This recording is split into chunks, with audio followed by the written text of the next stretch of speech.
You don't have to feel hopeful to take hopeful action. The doing the hopeful action can then actually create the hope inside of you.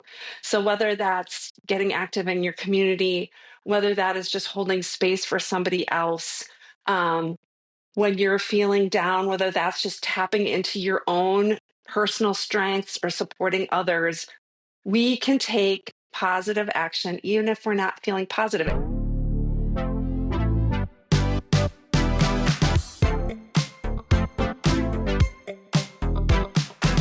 Let's take a quick moment to thank the people that support and sponsor the podcast. When life takes an unexpected turn, you deserve someone who will stand beside you. St. Louis attorney Chris Dully offers experienced one-on-one legal defense. Call 314-384-4000 or 314-DUI-HELP, or you can visit dullylawfirm.com. That's DULLE lawfirm.com for a free consultation. Welcome to Hope Comes to Visit. I'm Danielle Elliott-Smith. This is more than a podcast. It's a gathering place.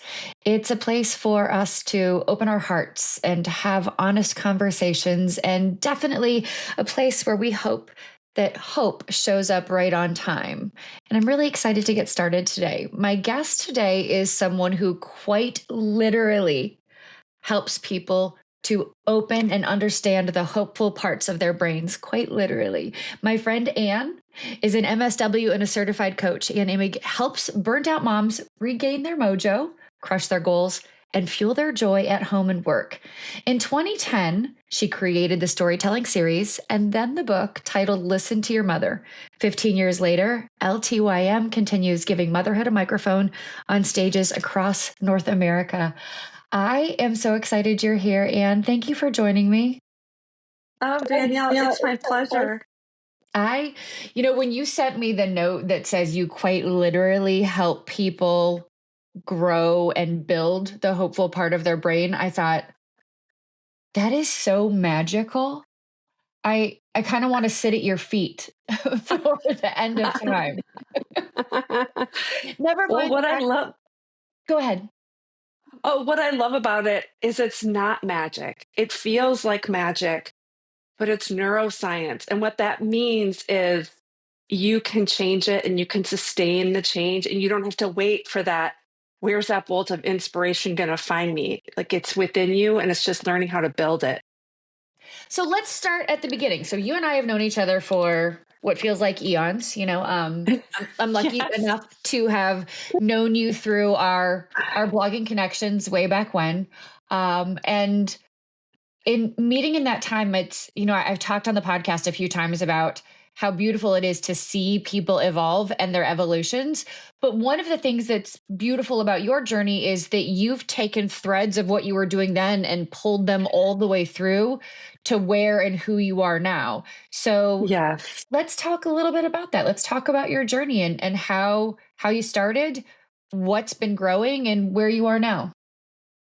Oh, I love that too. And I think one of the reason it feels like eons is we raised entire humans during the span of time that we knew each other. And there's something so powerful about launching these kids into the world. And then there is this coming back to ourselves. And I don't know about you, but I've never felt more limitless in my 50s than I do now.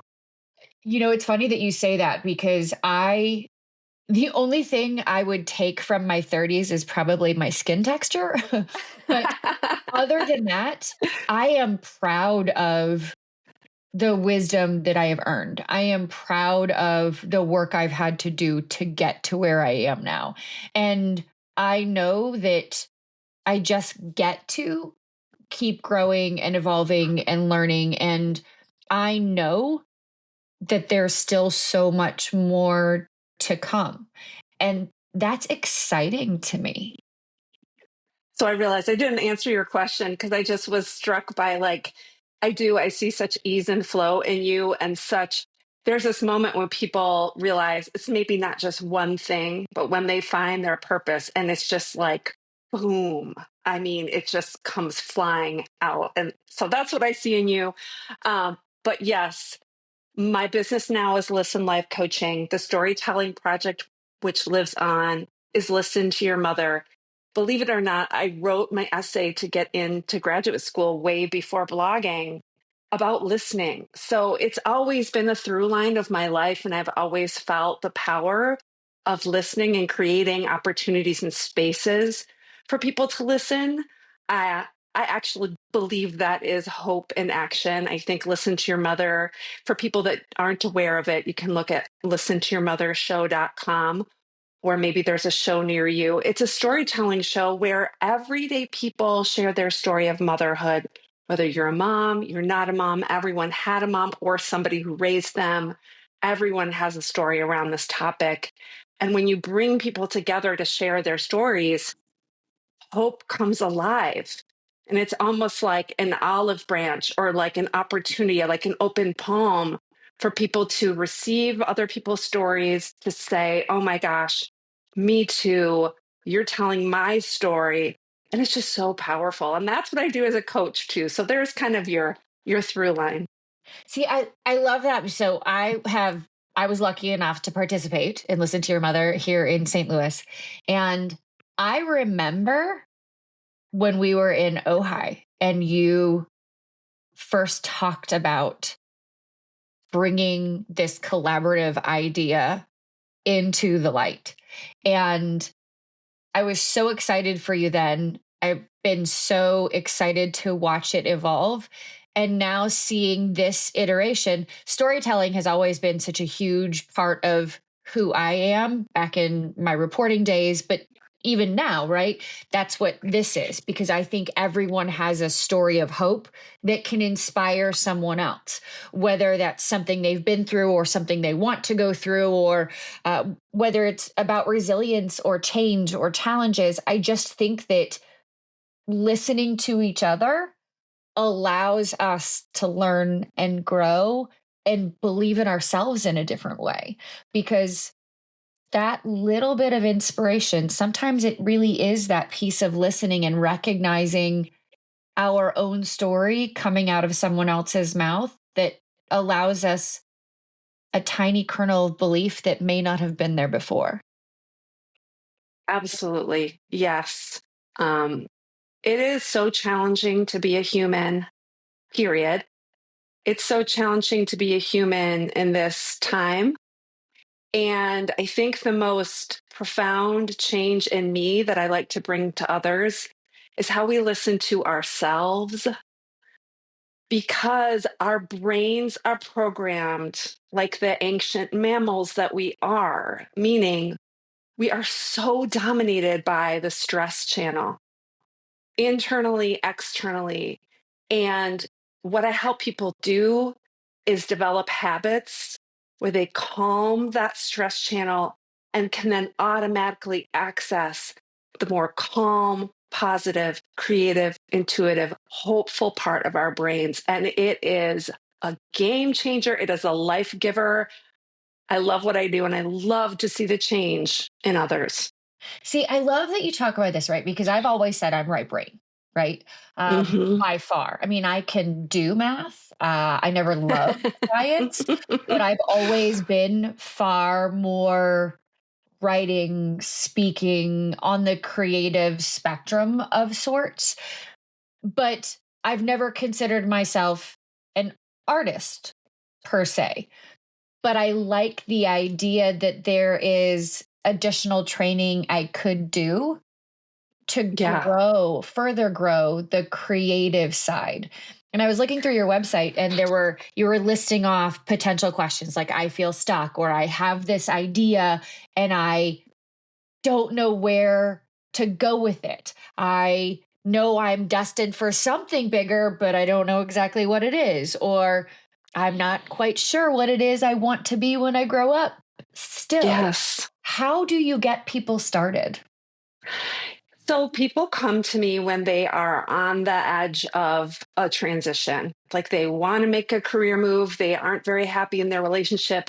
For a lot of like midlife moms, it's, I don't even remember who I am anymore. I've lost my spark. And I start all of my clients with this app-based learning program called Positive Intelligence. It's all neuroscience, it's evidence-based. That's really important to me just because life coaching is such a generic term, and And in a way, great. Anyone can coach. There's some positive things about that, but I wanted to bring something really reliable into the space. So I start all of my clients with this app-based learning program because when we're going to make a big change, we don't want to make it from a place of stress and fear. We want to make it from a place of trust in ourselves, calm, clear, laser focus, clarity. And so we spend the first 8 weeks just bringing our right brain to the gym every day. It's a little gym. It's based on like a fitness model. And what that means is like every time, I'm sure you remember, if you're a mom and maybe you really wanted to be a mom and that baby gets put in your arms, whether you have that baby or you adopt that baby, and then there's that moment of like, oh my God, what did I get myself into, right? Like even your most dream come true moment, it's often followed by this moment of, oh my gosh, ambivalence, fear, doubt. But when you've learned how to retrain your brain so you can access calm and you trust yourself, then you can just notice, oh, that's just my stress and fear sabotaging me. That doesn't mean anything. I know why I've made my choice and I've made a wise choice and I have confidence. So that's the piece that I feel is so important as the first step. And then from there, it sometimes changes what people think they want from their original contacting me. There are sides to their relationship that all of a sudden feel worth exploring. There's aspects to their current job or potential in their current job that they weren't noticing when all they were stuck in was the fear and the stress. What made you decide to move from the, I guess, franchise, if you will, of Listen to Your Mother into the coaching space? What preceded that move or that part of that journey?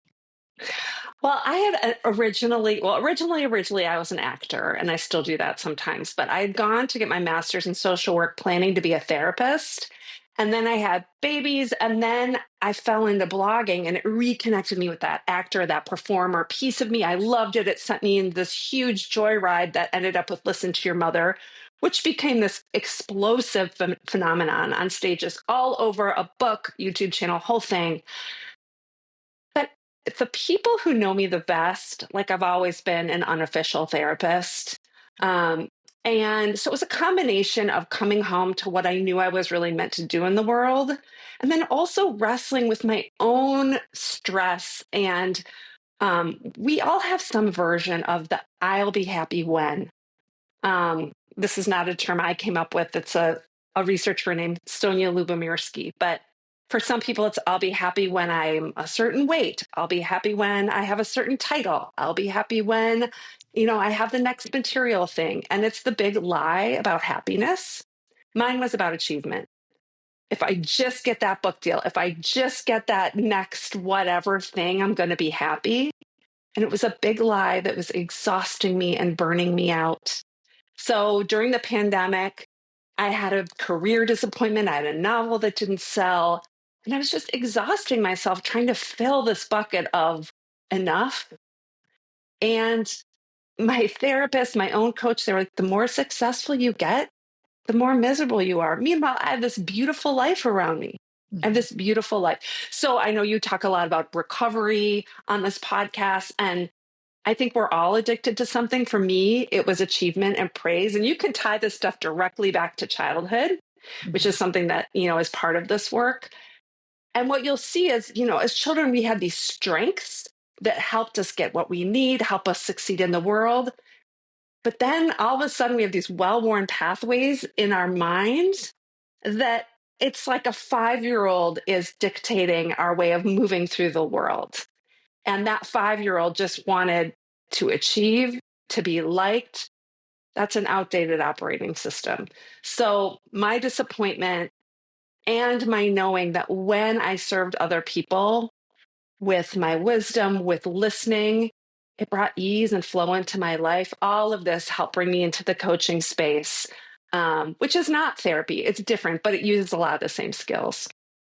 No, that makes perfect sense to me. And I that bridges me into my next question, which is, because I have a couple of therapists that I work with regularly for my own mental goodness. it's a hard time to be a therapist of any kind, right? Yeah. The state of the world. Do you find that you use any of your traditional training, or that you are um, coaching people through life a bit because Yeah. of the state of the world? Yes, there is a lot of overlap. I mean, generally speaking, we make a distinction between therapy and coaching, whereas therapy is more um, delving into the past to figure out why we are, how we are, to address old wounds. Certainly, in a time of like trauma, therapy is appropriate and not coaching. And there's also a lot of overlap. And my training directly informs my ability to listen, to sit with hard things, with people going through hard things. My ability to discern when somebody really needs a therapist, when they're in a more acute situation where this isn't actually the right time for coaching. Um, and also the tools that I select, the program that I went to for my master's in social work at University of Chicago was really, even 25 years ago, really focusing on evidence-based practices. Let's make sure the interventions we're offering are sound. And I feel the same way as a coach. It's really important to me. I love that. I love that you're not just hanging up a shingle that says, I'm a life coach, that you're using Right. the neuroscience. And I love the piece about training our right brain and making solid decisions. What has Yeah. been the most beautiful piece about coaching, the most satisfying, as you have moved into this piece of your journey? I mean, I usually work with people over 6 months, and the transformation, people who have been doing everything they know how to do to take care of themselves, including, therapy, often medications, things that are really important. Mhm. And then they come to me and layer this piece in that they've never done. This, what we call mental fitness piece, positive psychology, and a specific program that I use, like I said, positive intelligence. And all of a sudden, they are sleeping better. All of a sudden, they have stopped drinking. All of a sudden, they are making art again. The transformations, it just feels like a miracle. Just to circle back to the beginning of our conversation, it's a miracle to witness. And then I also know I'm helping somebody develop something that they can use and have for life without needing a coach. They've got it. It's their brain. And now they know how to use it in such a more powerful way. It affects all the people around them, because it literally leads to more opportunities in real time. When we are dominated by stress and fear, our brain literally narrows, our vision literally narrows. And when you calm that part of your brain and you develop this more intuitive, creative, positive piece, you literally have more options in real time. And it's fascinating. It is fascinating. How do you define hope, Anne? How do I define hope? Um, there's a lot right now of people talking about how hope is action. You don't, and that was the first piece of good news that I learned in my coaching program, is that you don't have to feel hopeful to take hopeful action. That doing the hopeful action can then actually create the hope inside of you. So whether that's getting active in your community, whether that is just holding space for somebody else, um, when you're feeling down, whether that's just tapping into your own personal strengths or supporting others, we can take positive action even if we're not feeling positive. And it doesn't mean fake it. It doesn't mean turn your frown upside down, because actually we need honesty and authenticity to be able to truly move through our feelings toward more positivity. But it's also not this huge leap to, like, I'm sad, now I'm going to be happy, or I'm feeling depressed, now I'm going to be hopeful. It can be the tiniest half step to just feeling a little more curious that can change the rest of your day, and your dynamic with this person can help you unclench from this black and white thinking, this one way you're so sure things have to go. Hope is just making a little more room for possibility. What type of work would you recommend someone do before they come to you to start doing the work? What type of prep work would I do if I was What questions am I asking myself? How am I getting ready to come to work with you to train Yes. my hopeful brain? Yes, you would go to positiveintelligence.com and take the saboteur assessment. It's fascinating. It's 5 minutes. It helps people understand themselves and feel seen. It's not a typing system where it's going to tell you you are X, Y, and Z. But and then I give everybody a full free 50 minutes with no strings attached, and we just go over the assessment. We talked about the impact that the stress brain has on our lives, how it would be different if we could quiet the stress and fear in our lives, that anxiety, what could become possible. So in essence, you don't have to do anything to prepare yourself. All I'd say is if you are in the middle of a crisis, if your mental or physical health is not stable, that's not a great time for coaching. But, That was going to be outside my of next that, question. yeah. If someone is in the middle of something, if they are in the middle of an incredibly stressful situation, should they wait until they've resolved a few issues and have the time and the energy to dedicate to working with you? Well, that's why we do that free breakthrough session, because you're judging, am I the right fit for you? I'm judging, does this feel like this person's in a place that's healthy for coaching? And we get to know each other a bit. And, I don't sell anybody anything. Like, I only want to work with people who are excited, psyched, and ready. It doesn't mean that they're feeling like everything's awesome in life, typically not. But that when we meet and we talk about the work, they're like, yep, let's do this. Because coaching isn't pulling somebody along. Coaching is helping navigate. Coaching is helping, be a cheerleader, but you're the one in the driver's seat and it's going to be up to you. And so that's kind of what I'm sussing out. Is it a good fit between us, and is this person ready?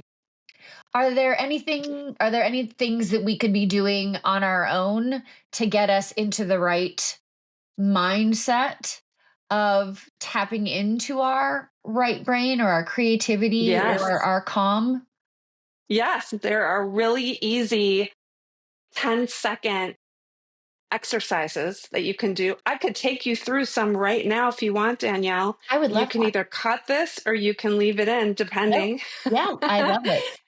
So the building block of this work, it's like I said, it's based on the fitness model. Like, we don't go to the gym once and then like come out buff and done for the rest of our lives. That's not how fitness works. The same is true of this work. It's a daily practice. And the building block is something we call PQ reps. So PQ is positive intelligence, just like EQ is emotional intelligence. Um, and the rep is like the reps with a weight. So all it is deeply tuning into your senses for 10 seconds at a time. And I'll bring you through a few of them, and then you can see which ones you like. Okay. And then we'll talk about how you use them. Okay. So I'm going to close my eyes. You can do the same, or you can just pick a soft point of focus. Listeners, if you're driving, please don't close your eyes unless you want to pull over. And all you have to do is listen. You don't have to talk back to me. Just silently listen, and I'll guide you through just for a moment.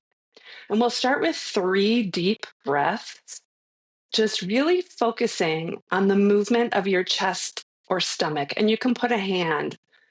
So just letting go of your thoughts and deeply tuning into the effortless movement of your chest and stomach as you breathe in and out.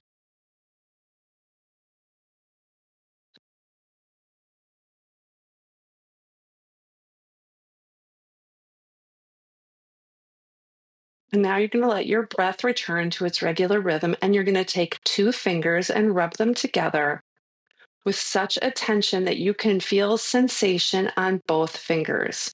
Maybe you can even feel fingertip ridges on both fingers.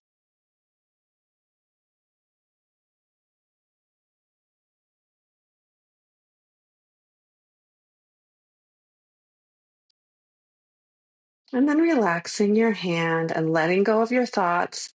Now listen for the farthest away sounds you can hear.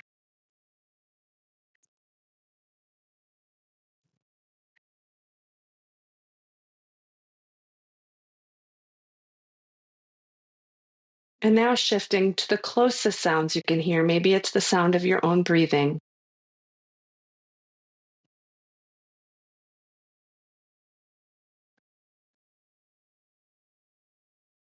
And then finally, taking 3 more deep breaths, letting go of your thoughts, and just notice the temperature as you inhale through your nose and how the temperature changes when you exhale through your nose.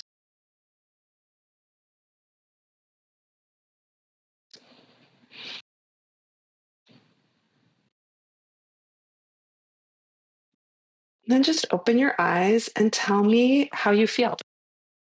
I feel calm.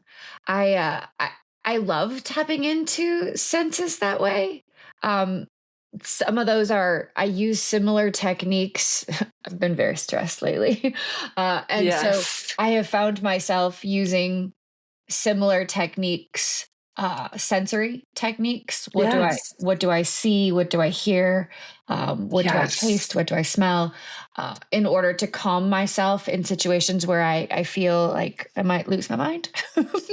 Yes. So So, taking this pause and tuning into our senses, not just 3 breaths, but like making it real specific, like the temperature of the air or the sound. mhm. This is how we switch our brain from the left to the right, generally speaking. Okay. And people maybe will say, "Well, I meditate in the mornings." Like that's amazing. This none of this is new, right? It's just the way it's put together Mhm. is that if you're in the middle of a stressful conversation or your boss is yelling at you can't go to your meditation pillow. But what you can do is rub 2 fingers together underneath the table. Okay. You can notice the temperature of your breath, and you will automatically help yourself calm down and access your intuition and more choices automatically when you do that. Which means that we're not making rash decisions, right? We are allowing that right side of our brain to tap in, to calm a little bit, to Yes. potentially make more rational decisions. Well, and just functionally, it's slowing us down. We're doing this before we respond. And often, if it's really stressful, we get flooded with those stress hormones. So it's just Right. giving us a fighting chance to get a little more calm. And sometimes that's it. Sometimes there's not going to be all of a sudden an epiphany, but it's just giving you one more beat to think, do I even want to say anything? Maybe what I need to do is leave the situation. That's fair. That's fair. I like that. I mean, I do meditate. I have gone through spates where I meditate and then I fall off a little bit and right now I am in a meditate every morning before I start my day. And Mm, and I am grateful for that time. And there are times during the day where I stop and write or I stop and read and focus on things just so that I can tap into that intuition. When I do focus, I recognize different sensations in my body. yeah. I recognize that my body allows me to feel differently. And Yes. that level of intuition is really important to me. It's not something I ever accessed in my 20s. It's not Yeah. something I was ever aware of years ago. It's definitely something I've grown into as life has done a very good job lifing over the past, 15 Well, years. we're really trained in this false belief that the more we think, the more clarity we're going to have. And it's actually the opposite oftentimes. We need to stop the thinking. And that's what these PQ reps do. They I get like us that. out of that worry, that perseverating, that actually just leads to more thinking and worry and more stress, to just give us that breath. What has been the most beautiful, the most surprising epiphany for you as you have evolved? Yeah, I just love my everyday life now. I'm not waiting for my happiness to be dependent on something else or somebody else. And it's a crazy time to hear somebody say, like, I love my life more than ever. But I've never been so aware that this is my only life. And that, yes, we're seeing incredible challenges right now and really, really scary, stressful things. And there also always have been since the beginning of time.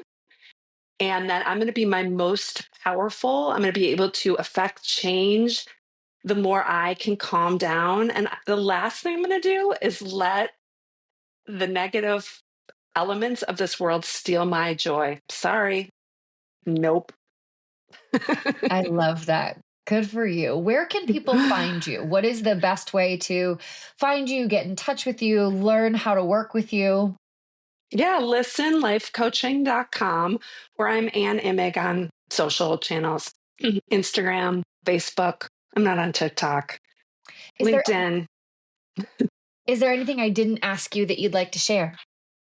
No, it's just so great to reconnect and around these themes. And I think we covered it. I am so proud to know you. It's been so wonderful to watch you fall so beautifully into a happy and satisfied and content and peaceful place. And it exudes from you. And I love that. Danielle, thank you. Likewise, one thing I love about your work in the world is you've been so honest and generous in sharing the hard things that you've gone through, whether it's divorce or, sobriety, but also you share your joy and celebration so generously. And many people don't know how to celebrate. And it's really important for this kind of rewiring of our brain. And it doesn't have to be big. It doesn't have to be like the beautiful wedding photos that I know you're sharing. They're so wonderful that I get to see. But also, just when we notice I'm stressed out and we do a couple deep breaths, celebrating like I just changed my day. Yes.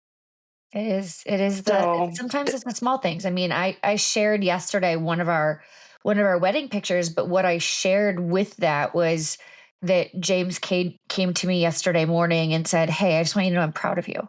And and I said, "Why?" And he said, "Because you're staying sober. Like, I know that things have been hard for you lately. I know you have felt especially triggered lately. And the fact that I am with someone who sees me as well as he does and acknowledges and celebrates the fact that I'm still here and still working at it and still doing it, it made me want to be honest and accountable.